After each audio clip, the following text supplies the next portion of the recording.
con bolitas y palitos, un podcast sobre sexualidad, género, emociones, comunicación, cuerpo, kink, vínculos, salud y lo que toque.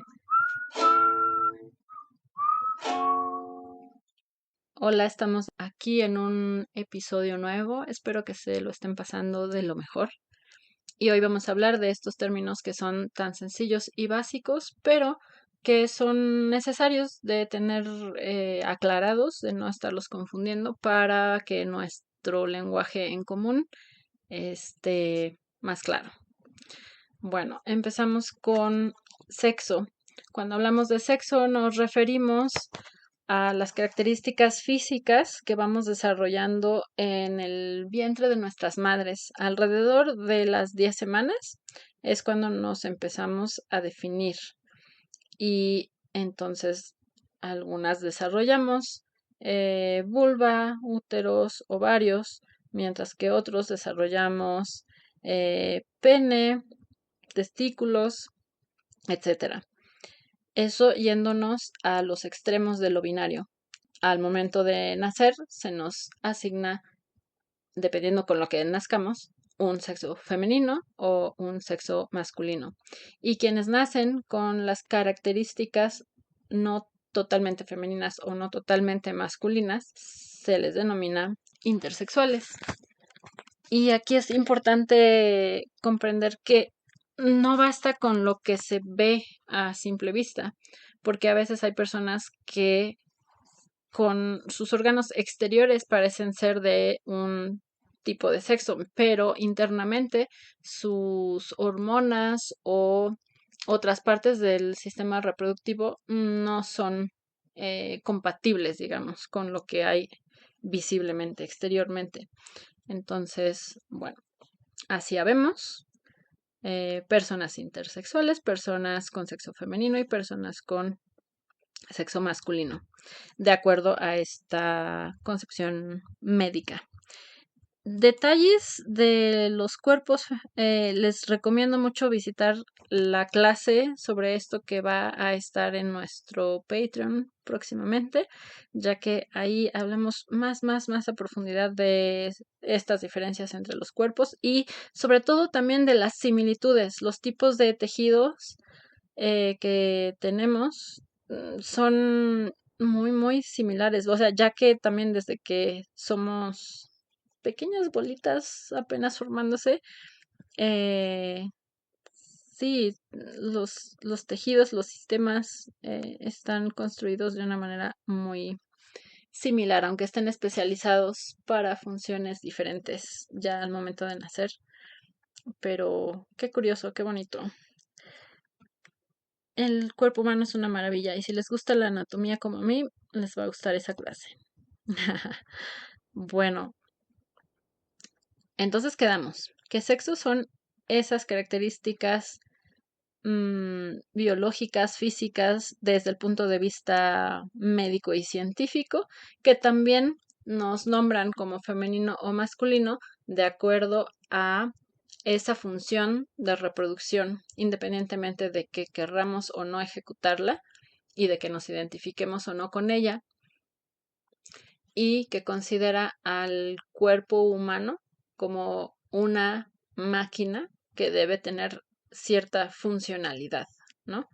El ser humano es mucho más que solo el cuerpo y mucho más que una máquina que produce, ¿no? Recordémoslo.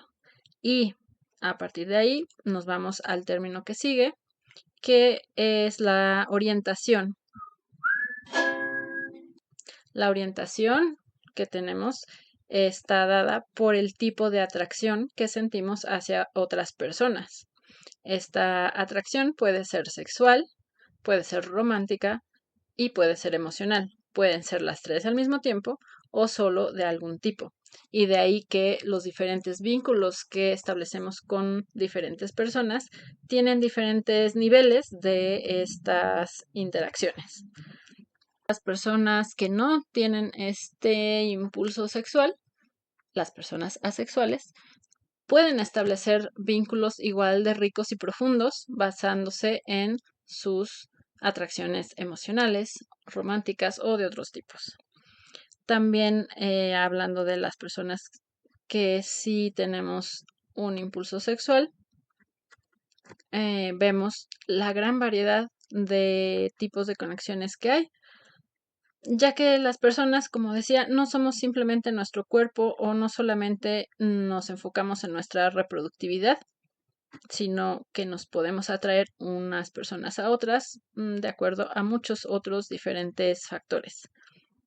Y así es como tenemos personas que son atraídas por gente de el sexo opuesto, entre comillas, es decir, hombres que se sienten atraídos por mujeres, mujeres que se sienten atraídas por hombres, y también tenemos mujeres que son atraídas por otras mujeres, hombres que son atraídos por otros hombres, personas que no se definen a sí mismas como hombres o como mujeres, pero que sienten esa atracción hacia unos o hacia otros, o incluso hacia otras personas que tampoco se definen de esta manera binaria. Ya entraremos en estos detalles. Pero sí, nuestra atracción puede ser de un tipo, de muchos tipos, y lo importante es que nosotros estemos a gusto con nuestros vínculos, que estemos satisfaciendo todas nuestras necesidades intelectuales, emocionales, románticas y sexuales para que nuestra vida sea plena y que también nosotros aportemos hacia las demás personas desde estas diferentes áreas para sentir esa realización como seres humanos completos. Bien, entonces esa es nuestra orientación, nuestra identidad sexual.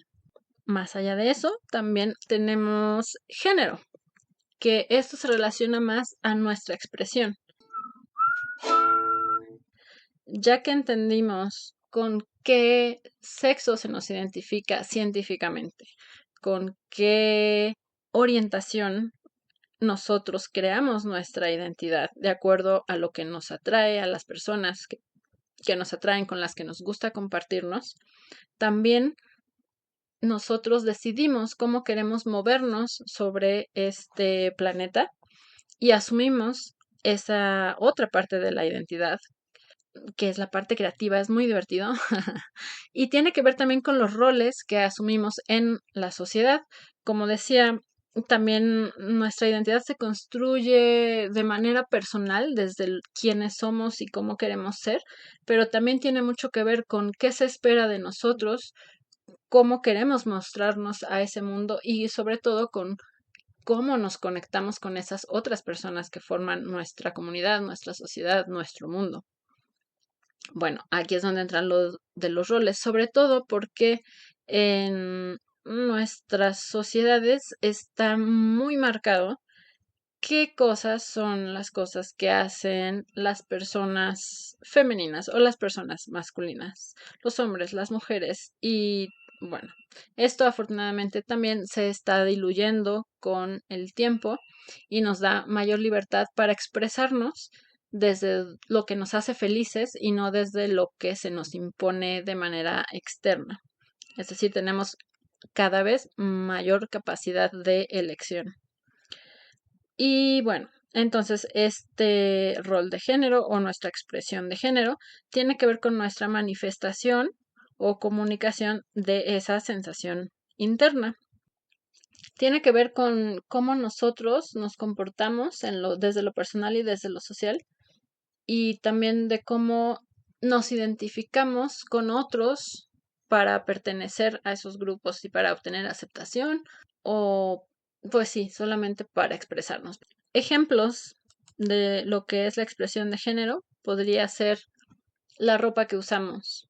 Yo tengo el pie muy, muy grande y rara vez puedo comprar zapatos que convencionalmente sean femeninos, ¿no? Así zapatitos de nena linda, no, nunca hay de mi tamaño y acabo usando zapatos que son muy cómodos, que también me encantan porque me gusta mucho caminar y me encanta subir a los cerros y las montañas, pero generalmente no son percibidos como femeninos, ¿verdad?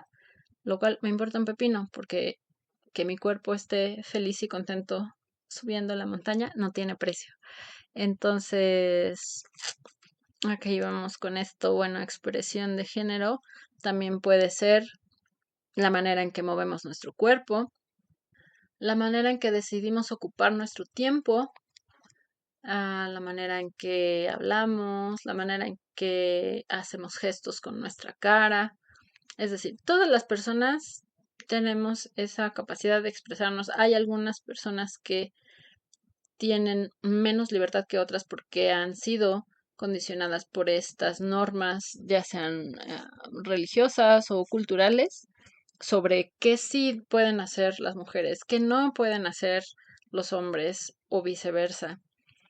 Y afortunadamente hoy en día todo esto está más flexibilizado y no quiere decir que no podamos expresarnos tal cual somos, tal cual queremos ser, de cualquier área de nuestra sexualidad o desde nuestra identidad, desde nuestras preferencias. Una cosa no interfiere con la otra y mientras respetemos a los demás y nos respetemos a nosotros mismos, creo que todo se vale. Bueno, hablando de expresión, roles de género, identidad, los que cumplimos las expectativas sociales más convencionales, más conservadoras, llevamos el nombre de cisgénero. Es decir, ok, cualquier persona que esté a gusto y de acuerdo con el sexo, el género y el rol que implica socialmente su sexo asociado al momento de nacer, se llama cisgénero. La gente que, por otro lado, tiene un sexo al nacer, pero decide tener una expresión, una manera de manifestar y comunicar su sensación interna diferente o contraria a la que se le asigna al nacer. Entonces es una persona transgénero. Por ejemplo, personas con pene que deciden expresarse socialmente con símbolos, ropa, actitudes que conservadoramente se le atribuyen a lo femenino, como faldas, como maquillaje, etcétera. Que bueno, volvemos a lo mismo, que uno o una use una cosa o la otra no define aún así su género. Pero bueno, estamos hablando desde lo personal, son decisiones personales. Y existe también una tercera, que son las personas que no se sienten con la comodidad de ese cuerpo con el que nacieron, que internamente su imagen mental no coincide. Es decir, se ven y dicen, no, esta persona no soy yo. Y bueno, deciden entonces ir llevando su expresión hacia una imagen que corresponde más con lo que internamente se identifican, donde se sienten a gusto, en paz, más auténticos, auténticas. Estas son las personas transexuales. Cuando no tienen esa congruencia entre lo que viven internamente y lo que ven en el espejo o lo que la sociedad les permite expresar, tienen esta inconformidad. Puede ser asunto de salud sexual y puede ser una variante poco común, pero normal dentro del espectro de identidad y expresión del género humano. Pero cuando esta incongruencia se vuelve incómoda y empieza a generar angustia, es lo que se llama disforia de género. Y se puede volver tan intensa que ya se considera como una disfunción. Estas personas sufren una mayor carga de diagnósticos médicos en torno a salud mental, ni siquiera es por la incongruencia, es más por este tipo de angustia, esa desesperación que se sienten. Y de acuerdo también a cómo el mundo reacciona alrededor de estas personas y las barreras que tienen para el acceso a su atención de cualquier tipo. Hagámonos más sensibles a esta realidad y facilitémosle el camino a otras personas que quizás con las que no compartimos esas experiencias, pero que sí podemos tener tantita empatía y como decía hace rato, ¿no? Hay más o menos entre 2 en 10.000 personas o lo que equivale a 1 en 1.000 que son clínicamente aceptados como personas que presentan disforia de género. Y bueno, estamos yéndonos a estudios muy, muy, muy específicos, pero si nos basáramos nada más en entrevistas, el porcentaje sube bastante. Entonces, sí, pues reconozcamos que habemos toda esta variedad de gente en el planeta y celebremos toda esta maravillosa diversidad. También está dentro de la expresión de género las personas que son travestis, es decir, que utilizan ropa o accesorios que usualmente están asignados al género contrario, entre comillas, otra vez. Y puede ser a veces como una expresión misma de inconformidad, de querer romper esas etiquetas y esas cajas en las que se nos va metiendo. Y otras veces puede ser pues el simple gusto de experimentar sensaciones que se tienen al hacer algo que no es como lo rutinario, ¿no? Eso no implica que tengan una preferencia sexual de un tipo o de otro, tampoco implica que estén en desacuerdo con el sexo que se les ha asignado al momento de nacer. Es simplemente una exploración con estos elementos, ¿no? Así que bueno, lo importante es que como seres humanos, pues conozcamos todas estas formas de irnos construyendo, deconstruyendo, reconstruyendo y que estemos lo más libres posibles al expresarnos. Y bueno, les deseo a todas las personas que tengan esa capacidad que es un derecho humano básico reconocido internacionalmente y que independientemente del sexo que se nos asigne al nacer, podemos ser libres en cuanto a nuestra expresión y en cuanto a nuestras preferencias. Así que disfrutemos, gocemos y celebremos. Y quiero añadir este pequeño paréntesis porque sí ya sé que estamos en el siglo XXI y ya sé que estos términos son algo que ya todos debemos manejar normalmente y entender las diferencias y todo, pero aún en estos tiempos hay personas que todavía no les queda claro que por alguna razón u otra quizás no han tenido acceso a la información o que incluso al tener la información no se les ha permitido preguntar incluso un poquito más allá para terminar de despejar ciertas dudas o sentirse cómodos con esa información.